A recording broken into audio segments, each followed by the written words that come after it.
신학과 인문학 13번째 주 강의 시작하겠습니다. 이번 학기 마지막 시간이죠. 그리고 다음 주에는 이제 기말고사가 기다리고 있습니다. 기말고사는 중간고사와 같은 형식입니다. 다만 문제수가 조금 더 늘어날 수는 있습니다. 똑같이 여러분이 제가 시간 맞춰서 올려놓은 문제들을 보시고 공지한 문제를 보시고 그거에 대한 여러분들의 생각을 정리해서 이메일로 보내주시기 바랍니다. 마감 시한은 19일 자정까지입니다. 그러니까 19일 23시 59분까지 접수하겠습니다. 그 이후에 보내주신 것은 일단 정확하게 이번에 좀 처리하겠습니다. 이번 시간엔 우리 이야기를 좀 하고자 합니다. 우리 이야기. 우리 역사, 우리 민족에 대한 이야기예요. 그리고 우리의 민족사에서 기독교라는 종교가 어떻게 접하게 됐는가라는 문제를 한번 고민해 보겠습니다. 여러분도 잘 아시다시피 조선 중기에 기독교가 물론 그때는 천주교였죠. 그러니까 천주교가 서학이라는 이름으로 처음 조선에 전해집니다. 그러니까 중국에 갔던 사신들이 거기서 이제 예수의 선교사들을 만나서 기독교라는 것을 소개받고 그리스도교라고 해야 되나요? 하여튼 소개받고 그것이 우리나라의 서학 이름으로 전해져서 한동안 많은 관심을 받았었습니다만 안타깝게도 우리나라에서는 그 이후에 철저하게 탄압을 받습니다. 근데 제가 여기서 주목하는 부분은 중국이나 그러니까 우리나라가 중국에서 기독교를 접했는데 뭐 중간에 기독교가 금지됐던 적은 있지만 중국에서는 기독교가 이렇게 전면적으로 탄압을 받거나 억압을 받지는 약간 국가적인 차원에서 대대적인 박해가 있었던 적이 제가 알기로 명청시대 때는 없었거든요. 특이하게 우리나라와 일본에서만 대대적인 박해가 일어났습니다. 왜 그럴까요? 한번 그거에 대한 의문점을 가져보신 적이 있어 볼 필요가 있을 것 같아요. 그러니까 같은 동양 문화권이고, 그러니까 중국도 공식적으로는 유교가 국가의 지도 이념이었고, 유교 성리학은 중요한 자리를 차지하고 있었습니다. 근데 그런 유교 성리학이 그 나라의 핵심 이데올로기였음에도 불구하고 중국에서는 예를 들어서 불교가 대대적인 탄압을 받았던 적도 있고 그렇긴 한데 그런 식으로 기독교가 뭐 대대적인 탄압을 받았던 적은 제가 아는 한은 없는데요. 특이하게 그런 중국으로부터 유교 체제를 받아들인 한국, 그러니까 유교나 불교나 이런 거를 받았던 그러니까 조선이나 일본에서는 유교와 부딪혀서 유교와의 갈등 속에서 대대적인 탄압을 받게 되죠. 그 얘기는 이것을 보다 좀 이렇게 다른 관점에서 바라볼 필요가 있다.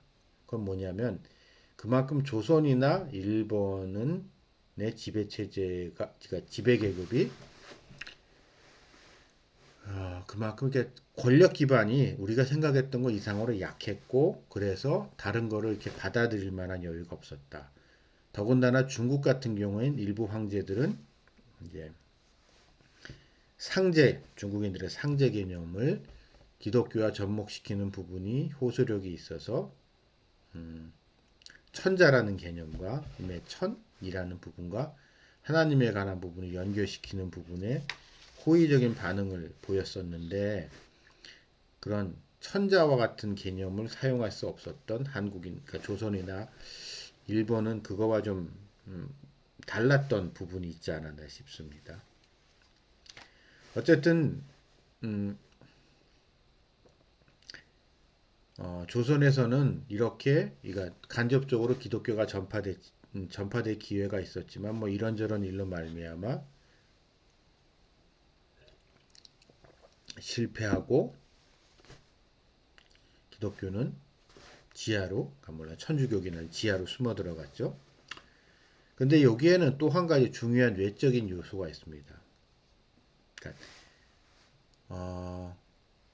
그러니까 제국주의 시대잖아요. 제국주의 시절 당시에 조선은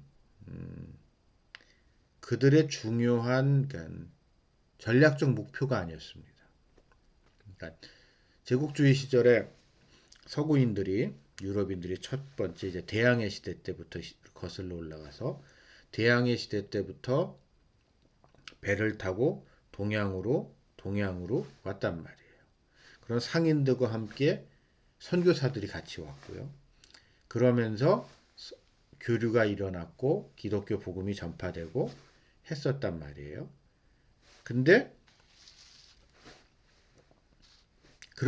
그게 이제 몇백 년 동안 이어지면서 처음엔 대항해 시대로 시작했지만 나중엔 제국주의로 발전하게 되죠.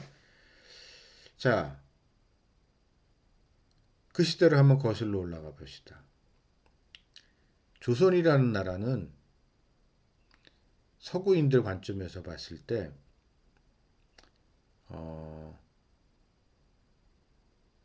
관심 밖의 지역이었습니다. 냉정하게. 그러니까 서구, 그러니까 그 당시 이제 배를 타고 다니던 시절에 배를 타고 이렇게 온단 말이에요. 배를 타고 무력하러 오고 배를 타고 교역하러 오고 할 때 서양 사람들은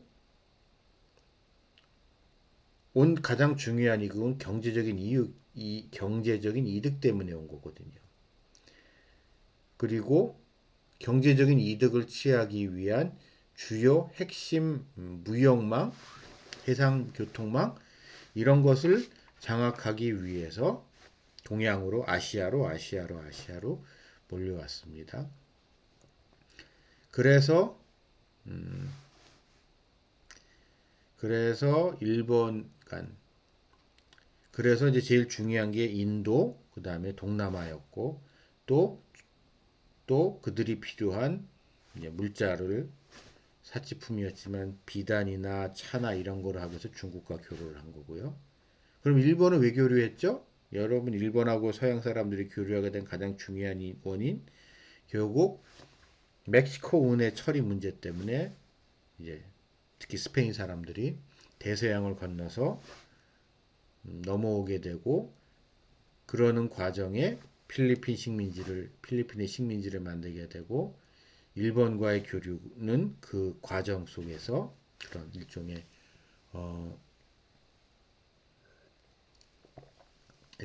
중개무역지 같은 일본의 역할을 하게 되죠. 중국과의 무역 속에서. 자, 그런 무역망 속에 조선은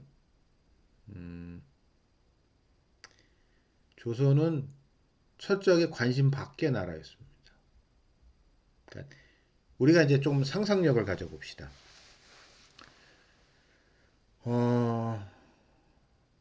어디가 있을까요? 예를 들어서 제가 선교사로 갔던 말레이시아 같은 나라로 가봅시다. 그 나라 사람들은 그러니까 말레이 사람들은 뭐 그 사람들이 기독교를 받아들이거나 개항을 하거나 뭐 이런 거, 물론 거기 이제 말레카 식민지나 이런 게 있긴 있었지만 도시 국가들이 있었지만 서양인들을 이렇게 쌍수두고 환영하고자 하는 의지는 전혀 없었습니다. 어디나 다 마찬가지지만. 근데 서구 제국주의자들이 보기엔 저 땅에 정말 필요하니까, 딱 필요하니까, 저 땅을 차지해야 되니까 억지로 배 타고 와서 대포 쏴가지고 점령하고 문호를 개방하게 하고 그러면서 서구 문화가 그러니까 거기에 식민지를 만들고 거기를 걸쳐서 서구 문화가 거의 이식이 됐단 말이에요. 그러면 서구화가 시작이 됐습니다. 그렇죠? 음, 예를 들어서 하와이 같은 섬 같은데도 여러분 우리는 하와이를 미국의 한 주로 지금 생각하지만 여러분 엄연히 하와이는 오랜 기간 동안 미국과는 아무 상관없는 그냥 독립국가라 그러니까 독립된 정치 체제를 가지고 있었던 폴리네시안들의 나라였습니다. 근데 미국이 태평양을 횡단하기 위해서 태평양 한가운데 있는 하와이라는 섬이 꼭 필요했기 때문에 그걸 그냥 먹어버린 거죠. 이런 식으로 전략적인 특별한 가치가 있다던가 어떠한 경제적인 이득이 있다던가 이럴 땐 거기에 적극적으로 진출하려고 노력을 하고 그것을 위해서 이제 많은 뭐라고 해야 되나요? 대가를 치르는데 그러니까 우리가 이제 뭐 병인양요, 신미양요 이런 얘기를 하지만 그냥 배 한 척 보내본 거란 말이에요. 그냥 한번 툭 찔러보는 정도. 예를 들어서 일본을 개항시키기 위해서 페리조독이 대함대를 끌고 왔던 거와는 비교도 안 되게 소수의 병력이 그냥 한번 와본 거예요. 한번 툭 찔러본 정도죠. 페리제독이 일본을 그러니까 개항시킬 때는 대선단을 함대를 끌고 와서 무력 시위를 하고 1년 시간을 테니까 생각 잘 해봐라 1년 동안 하면서 이제 겁을 한참 주고 갔다가 온단 말이에요. 왜? 미국은 중국이라는 가장 거대한 시장이라고 해야 되나 가장 중요한 경제적인 이득이 있는 중국을 가기 위해서는 태평양을 건너야 되고 그러기 위해서 하와이가 필요했고 그래서 하와이를 먹었고 그 다음에 기착지로서 필요했던 게 일본이기 때문에 일본을 개방시켜야만 했기 때문에 미국은 근데 그런 거에 비해서 조선은 실리가 전혀 없었어요. 그래야 될 이유와 그래야 될 가치가 전혀 없던 땅입니다. 별다른 지하 자원도 없었고 뭐 특이한 향신료라든가 뭐 그런 것도 없었고 인구가 많아서 거대한 시장이었던 것도 아니고 그래서 오랜 기간 동안 일종의 미개척지 상태로 남아있어. 그러니까 쉽게 말해서 미전도 종족이었다고 보면 되는 거죠. 요즘식 표현으로 미전도 종족. 어떻게 보면 마지막 미전도 종족이 조선인들이었다고 볼 수 있습니다. 우리가 외국의 선교사들을 파송하기 때문에 선교사들을 파송하면서 미전도 종족 이제 얘기하시는 분들이 계신데 저는 그 말에 조금 이제 의문을 제기를 한다면 우리가 보다 냉정하게 역사를 거슬러 올라가 되면은 그 미전도 종족이라고 하는 데들의 상당수의 종족들이 물론 다 그런 건 아니겠지만 상당수의 종족들이 그 이전에 이제 그 지역들이 대부분 다 서구 제국주의자들의 식민지였던 적이 있잖아요. 그 제국주의자들의 식민지였던 시절에 선교사들이 거기 파견이 되고 선교사들이 가서 나름 이제 선교하고 뭐 이랬던 게 다 있는 경우들이 많아요.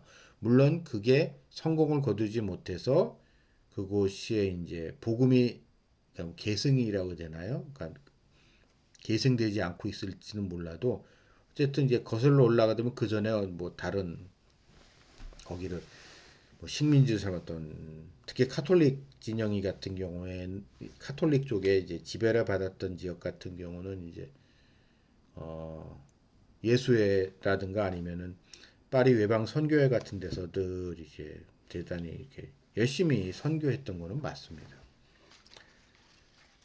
그거에 비해서 조선은 뭐 남는 게 없는 거예요. 그런 가치가 없어요. 그러다 보니까 우리나라는 가장 마지막까지 남아 있었던 미전도 종족이라고 할 수 있습니다. 조선이라는 상황이.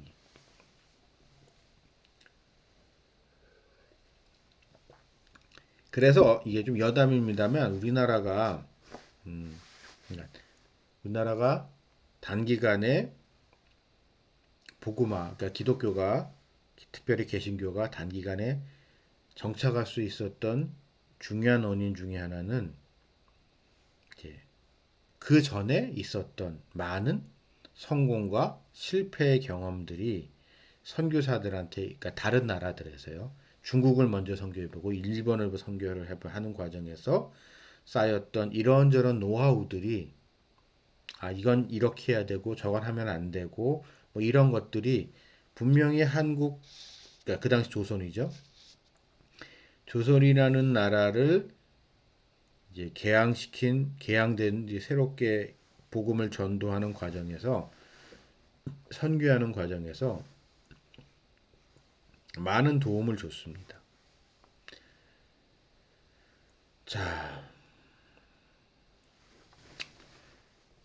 근데 우리가 여기서 한 가지 주목해야 될 거는요. 우리가 생각하는 것 이상으로 그 당시 조선의 지식인들, 리나 조정들이 우리가 생각하는 것 이상으로 이렇게 무식한 사람들이 아니었습니다. 생각보다 많은 걸 알고 있었어요. 중국의 상황, 일본의 상황, 어떻게 돌아가는지 알 만큼 알고 있었고, 거기 이제 특히 중국 사신들을 통해서 서구 문물이라든가 이런 거에 대해서 상당히 많은 부분이 이미 알려져 있었습니다. 뭐 무조건 무턱대고 외세 오랑캐라고 내쫓자는 거와는 조금은 다른 현실적인 고민이 있었습니다. 그러니까 이건 일본도 마찬가지였던 것 같더라고요. 그러니까 메이지 유신 전에 일본의 그 조난 양이파들이 어, 막부를 반대하고 뭐라고 해야 돼, 서구 제국주의를 반대했었던 이유는 역설적으로 그게 얼마나 거대하고 강력한지 알았기 때문인 것 같다는 생각이 들어요. 그러니까 우리가 한번 생각해 봅시다. 왔는데 별별 일 없는 애들이에요. 별별 일 없고 나한테 별 위협이 안 된다고 생각해 봅시다. 그럼 쉽게 문 열어줄 수 있고 잘 지낼 수 있어요. 근데 이상하게 생긴 사람들이 왔는데 좀 훨씬 더 하면 덩치도 크고 훨씬 더 큰 배를 타고 오고 훨씬 더 큰 대포를 가지고 오고 특히 조선 입장에서는 어, 아편 전쟁 때 중국이 청나라가 중국한테 이제 영국한테 처참하게 박살이 나잖아요. 그 소식을 전해 들었을 때 그거 다 알고 있었거든요. 근데 왜 조선은 쇠국의 길을 거둘 수밖에 없었을까? 어차피 게임이 안 된다고 생각하기 때문에 걸리면 죽는다고 생각하기 때문에 그러지 않았을까 싶어요. 하지만 여러분 우리가 이제 한 가지 그리스도인이잖아요. 우리 교회를 여러분과 저는 교회를 다니시고 하나님을 믿고 예수님을 믿고 성령 하나님 있는 삼위일체 신앙을 고백하는 우리 그리스도인들은 이런 거와는 조금 다른 관점으로 바라볼 필요가 있습니다. 이 시기에 이미 많은 아니죠. 상당수의 그 조선인들이 암암리에 중국과의 교류 과정을 통해서 만주에 있었던 선교사들이나 이런 사람들을 통해서 우리나라의 그 그러니까 서양의 이야기, 기독교에 대한 이야기가 언젠지는 정확히 모르겠지만 우리나라에 자연스럽게 이렇게 민간의 민중들 사이에서 퍼져나가고 있었습니다. 그에 대한 얘기 이제 다음에 좀 자세히 다룰 텐데 결국 그렇기 때문에 기독교라는 게 나중에 우리가 알고 있는 언더우드나 아펜젤러 같은 사람들이 한국에 복음을 전하러 선교사로 딱 왔는데 와 보니까 어때요? 자기는 복음을 전하지도 않고 아직 선교도 안 했는데 한국 사람들이 그 당시 조선인들 중에 어떤 사람들이 찾아와서 교회를 하자고 하고 세례를 달라고 하고 이런 믿겨지지 않는 기적적인 일이 일어났단 말이에요. 그 얘기 이제 여러분 교회사 시간에 배우셨을 거라고 생각하는데 그런 일이 왜 가능했을까요? 뭐 여러 가지 이유가 있겠지만 그만큼 민중들 사이에서는 특히 중국과의 교류를 통해서 만주에 파송되어 있었던 여러분 만주라는 지역이 되게 독특한 지역입니다. 만주라는 지역이 근데 그 만주라는 지역을 통해서 우리가 생각하는 것 이상으로 기독교가 한국에 전파가 되면서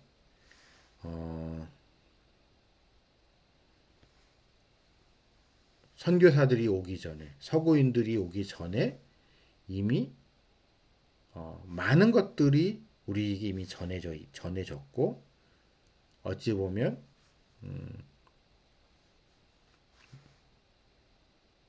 한편으로는 준비하고 있었던 그런 상황이 우리가 그러니까 개화기라는 시기는 그런 과정 속에서 맞이하게 됐고 기독교라는 종교, 여러분과 제가 믿고 있는 기독교라는 종교도 그런 과정 속에서 우리에게 전해지지 않았나 싶습니다.